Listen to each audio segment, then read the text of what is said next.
right, everybody. Thank you so much for joining me. And hello, friends.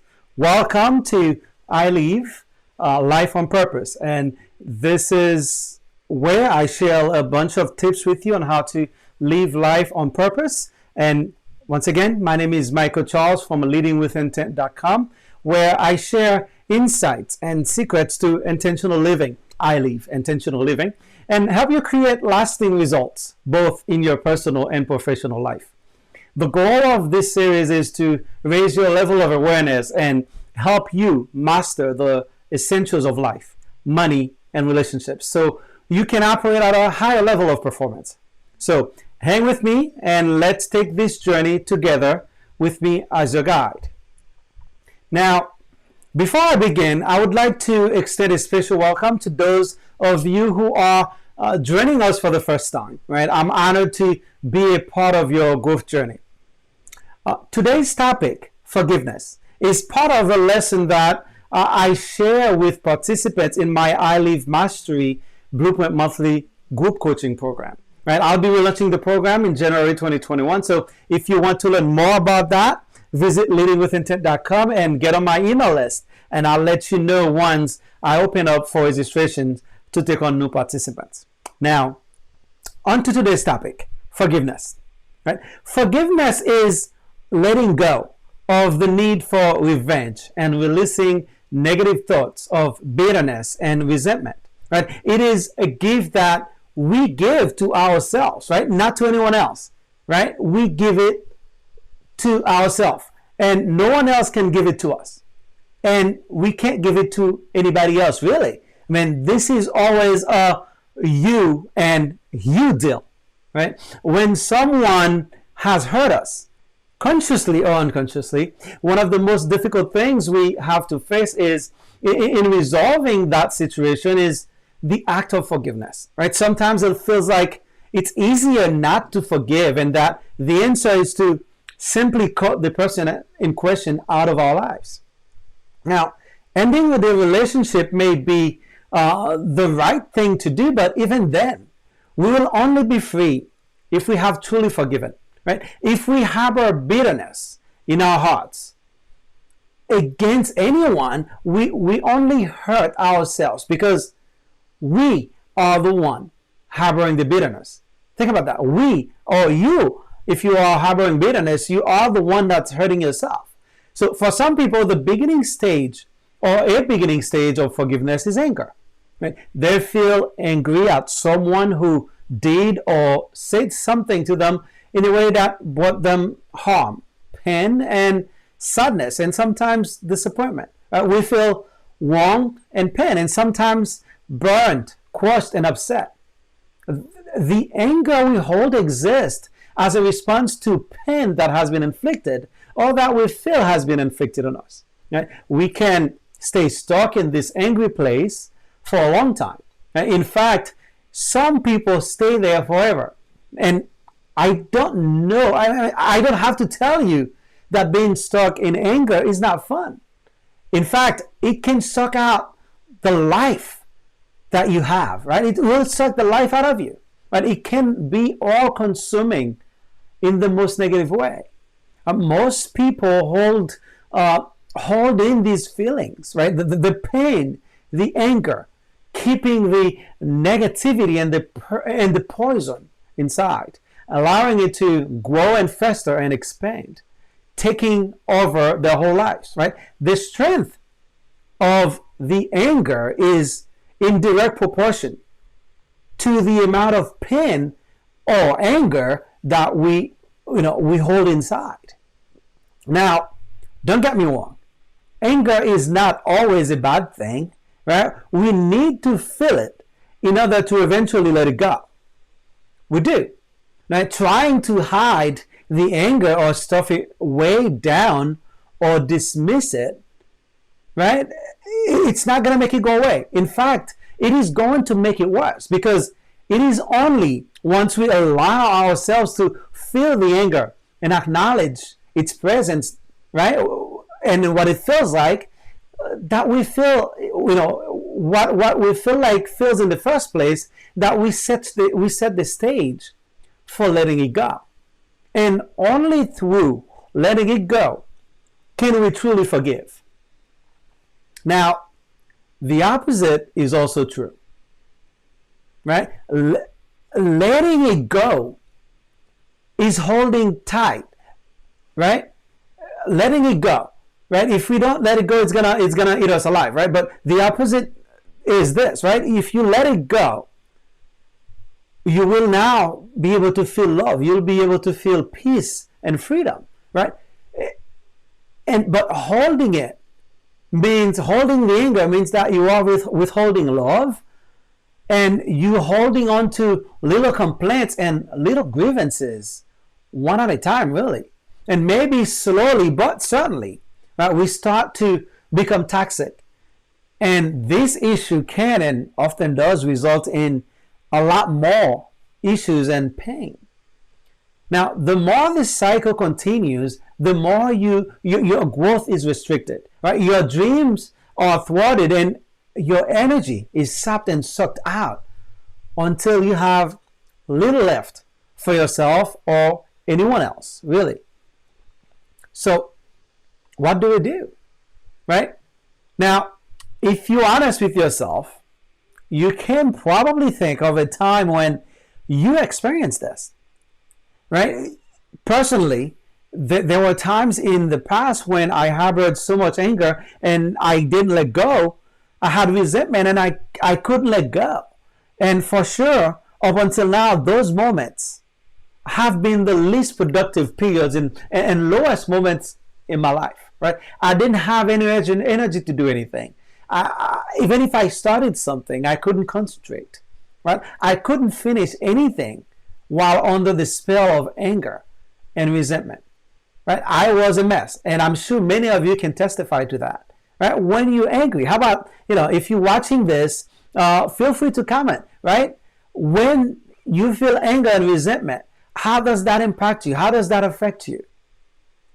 I believe it's Mary Morrissey who said, who wrote this in her book, tender dreams cannot thrive in toxic soil, right? The soil of anger and resentment does not nurture or replenish itself. In fact, it suffocates and starves itself over time. In Mary's book, Building Your Field of Dreams, she talks about 3 pillars of forgiveness. And I want to share them with you today in the hope that those 3 pillars will help you out of the soil of anger and resentment, right? Those are strategies, if you will, that you can use to help you overcome and let go of the anger some of us have been holding on to for the longest time. And so strategy number 1, which she calls pillar number 1, is to learn to separate the being from the behavior. Learn to separate the being from the behavior, right? You may never forgive the act, but you must learn to forgive the perpetrator, right? When you move beyond the act, then healing can begin. And as you begin to forgive and heal, you can focus your energies on more positive and creative pursuits, right? On building your dreams. Now, pillar number 2, the second strategies that she shares in that book, is to recognize that you don't know the whole story. Right now, I'm not telling you to excuse the behavior, but simply to realize that there may be reasons or circumstances behind it that we know nothing about. So acknowledge it, right? Acknowledge that you don't know the whole story. And of course, start simple and remember what it feels like to be judged yourself. Now, the third pillar she talks about is to ask for help. Seriously, ask for help. Many people don't know how to ask for help when they are going through tough and difficult times. And most of the time they end up making the wrong decisions or end up struggling through this, right? But we need to be able to ask for help, because asking for help does not make you weak. As a matter of fact, it makes you stronger. So ask for help in removing the poison of anger and resentment. You don't really have to go it alone, right? Find someone who can help you overcome. And of course, Another technique that usually help is meditation and writing letters and visualization, right? Those can help tremendously. Now, forgive fully, not half-heartedly, because some of us, we tend to say, yeah, I forgive, but we don't fully forgive. And so we can't fully feel the freedom that we could experience of in forgiveness, right? The freedom of mind and peace that we have to actually focus our energy, our love onto something meaningful and important to us. So one other thing you may find useful is to start the day in quiet and stillness, asking yourself, what should I forgive, or who should I forgive? Right? Ask yourself, what should I forgive and who should I forgive? I would also suggest that you start to be more aware of your thoughts around anger, even with the little things, right? Start with some easier or smaller things, right, that you can forgive. But if someone you don't know, for example, have no personal history with, says something that is not so nice to you, right, in the grocery store, for example, or if a driver is rude and cuts you off on the road, instead of taking it personally or even being annoyed, be aware of your thoughts and reaction so that you can stop yourself and take another path. Right? The instant you start to feel resentment instead of and anger, instead tell yourself something like this. Right? This is not very important. Right? I'm not going to let this get to me. And that I am letting it go. And then do just that, right? Let it go. And pray for healing in their circumstances. And for a new awareness that they can be more. Right? Start to exercise your letting go muscle. Right? That forgiveness muscle on occurrences or experiences that are relatively simple for you to let go of. And as you do this, I guarantee you, as you become more conscious of feeling this, come on and begin, as you start to nip it in the bud, remind yourself that living the life you want to live and being the person you want to be will be within your reach, right? When you do the work to forgive, when you truly begin to let go of old hurts, anger, and resentment, right? Now, choosing to forgive is not about letting someone off the hook, as I said earlier, right? Choosing to forgive is about choosing ourselves, our peace of mind, our happiness over everything else, right? It is about relieving ourselves of what burden, right? Choosing to be free of the past and choosing not to perceive ourselves as victim. Now, to forgive, we simply need to get to a place where we are ready to stop identifying ourselves with the suffering that was caused to us. And only sufferings come from suffering. And to forgive, we must accept that this, right? We must accept that this is not the way we want to go, and that we must change course. Now, getting to this point begins with fully accepting what has happened, right? Through this acceptance, we allow ourselves to feel and process our emotions. Now, let me share some quick thoughts with you on what forgiveness is and what forgiveness is not. I think so far we've covered a lot of what forgiveness is, but let me share some thoughts on what forgiveness is not, right? Forgiveness is not forgetting, right? It is not pretending something didn't happen, right? And it is also not excusing someone who did something wrong, right? It is not saying it is okay to act the way the person acted toward us, right? It is also not making up or kissing and making nice, right? So remember, it's all about you freeing yourself so you could pursue your dreams, so you could have the energy to complete the things that you need to complete. And really just to, a lot of people talk about self-care. It's really a part of self-care, right? It's a part of, hey, you know what? I need to take care of me at this time. And taking care of you, self-care also has a lot to do with forgiveness. Because if we go around carrying pain, right, we're going to end up hurting people. I've heard this said once, hurting people hurt people. Think about it. When people are walking around hurt, they tend to go around and hurt other people because they have this pain that they can deal with and that they can handle. So we've talked a lot about forgiving others and their actions. So forgiving ourselves is very important as well, right? I wanted to make sure that you get that, because I know, there's a lot I could say about it, and it's a topic for another day, but I really don't have the time to go into that tonight. But I'll let you go with another quote from Mary Morrissey, who says, "Forgiving yourself shifts your energy from pain to power." Today, I will venture to say that forgiving yourself and others shifts your energy from pain to power and a higher level of being. Because only when you start operating from that higher level of being can you start producing more. Can you start even realize the power that you hold, the power that you have to actually be free and do and complete some of the things that you have and you want to do.